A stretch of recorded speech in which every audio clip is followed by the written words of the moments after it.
প্রতি বছরের মতো এবছরও আমরা অঘ্রাণ মাসের শুরুর দিন প্রত্যেকটি রবিবার এবং অঘ্রাণ মাসের শেষ দিন ইতু পুজো করেছিলাম। তারই কিছুটা অংশ আমি তোমাদের সাথে শেয়ার করছি। প্রত্যেকটি রবিবার যে ইতু পুজো করেছিলাম বন্ধুরা, সেইগুলো কিন্তু আমি ভিডিও করিও নি, সেগুলো আমি তোমাদের সাথে শেয়ার করিনি। শেষের দিনের যে পুজো আমরা করেছিলাম সেই পুজোই তোমাদের সাথে কিছুটা অংশ আমি শেয়ার করছি। সকালবেলা স্নান সেরে চলে গেছিলাম মন্দিরে। এবার আমরা ইতু পুজো করেছিলাম আমাদের মন্দিরে, যে মন্দিরে আমাদের দুর্গা পুজো, মা শীতলার পুজো হয়, সেই মন্দিরেই আমরা ইতু পুজো করেছিলাম। সকালবেলা স্নান সেরে চলে গেলাম আমরা মন্দিরে সবাই পুজোর গুছানোর জন্য। তারপরে একে একে পুজোর গুছাতে গুছাতে বেশ অনেকটাই সময় হয়ে গেল।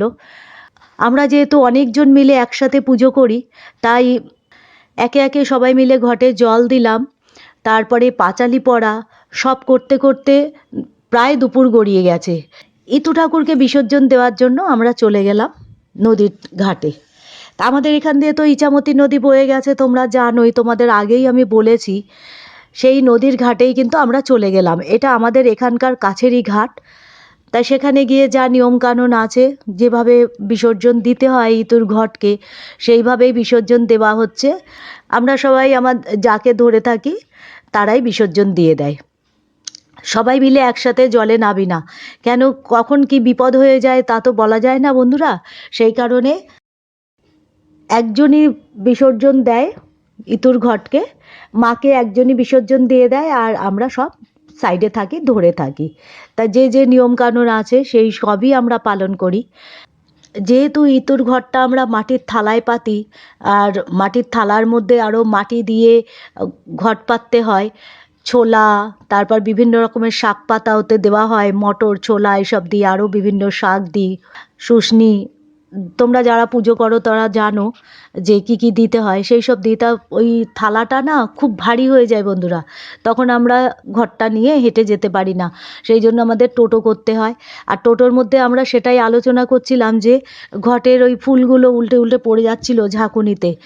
আমি যেহেতু ক্যামেরা করছিলাম তাই এক হাতে ক্যামেরা করছিলাম, আর এক হাতে আমি দিদিভাইয়ের সাথে ইতু মায়ের থালাটা ধরেছিলাম। তো এইভাবেই চলে আমাদের সমস্ত পুজো আচরা।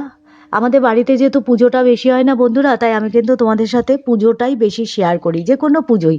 ভিডিওটা তো আমি এতদিন তোমাদের কাছে পৌঁছে দিতে পারিনি, এখন দেওয়ার চেষ্টা করছি। আবার কিন্তু সামনে আসছে সরস্বতী পুজো, তাই সেই দিন তো ভিডিও করবই, তোমাদের সাথে সেটা শেয়ার করব যতটা পারি।